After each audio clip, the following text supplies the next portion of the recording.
Ces dernières semaines, nous avons reçu beaucoup de questions concernant l'utilisation des huiles sur les peaux grasses. Alors bien qu'Andrea, notre community manager, adore discuter avec vous, je pense qu'il est temps de répondre clairement à cette question. Alors en 4 minutes, ensemble, grâce à nos recherches et à notre équipe scientifique chez Novexpert, on vous répond avec rigueur et honnêteté pour faire de vous des experts avisés. Faux. Mais il est vrai qu'au départ, les huiles végétales contenues dans les produits cosmétiques sont en priorité destinées aux peaux très sèches et mixtes. C'est le remède des peaux qui tiraillent et qui présentent parfois des rougeurs. Cependant, qui a dit qu'il fallait exclure les peaux grasses pour autant? Je vais vous expliquer. Notre peau est protégée en surface par un film invisible nommé film hydrolipidique. Ce film va nous protéger des agressions extérieures et il va nous rendre notamment imperméables, car sans lui, par exemple, on se remplirait d'eau en rentrant dans notre bain. Il va être composé en partie d'acides gras, de lipides venant du sébum. Ce sébum, c'est un liquide sécrété par nos glandes sébacées qui se trouve au niveau de nos cheveux et de nos poils. La production de sébum, elle va être plus ou moins élevée selon les personnes, leur âge, l'environnement, mais surtout les changements hormonaux. Et vous l'aurez compris, si la production de sébum est trop élevée, alors ce film normalement invisible devient visible et s'expose aux yeux de tous.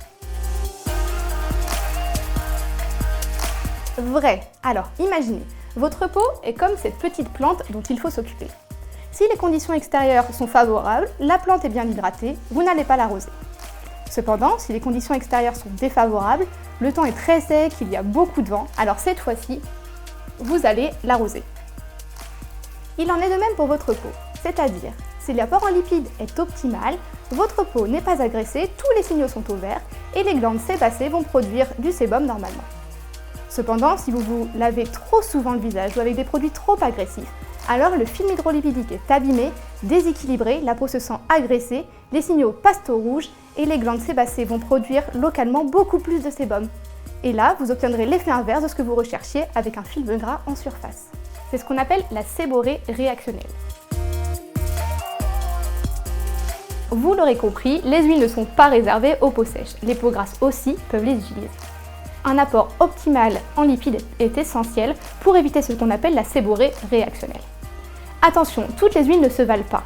Nous vous expliquerons cela dans une prochaine vidéo que nous vous partagerons, mais pour vous donner un conseil très pratique dès maintenant, sachez que l'huile démaquillante aux 5 oméga est adaptée à tout type de peau. Comment nettoyer votre visage sans abîmer ce film hydrolipidique qui vous veut du bien? Alors, pour vous donner un premier conseil, évitez tous les agents trop agressifs comme les agents moussants se terminant en sulfate. Alors, prenez votre gel douche, votre nettoyant, retournez-le et regardez par exemple le sodium laureth sulfate ou le sodium lauryl sulfate. Ces composés peuvent détruire si profondément votre barrière hydrolipidique que des études ont montré qu'il fallait quasiment 2 semaines avant qu'elle se reconstruise totalement.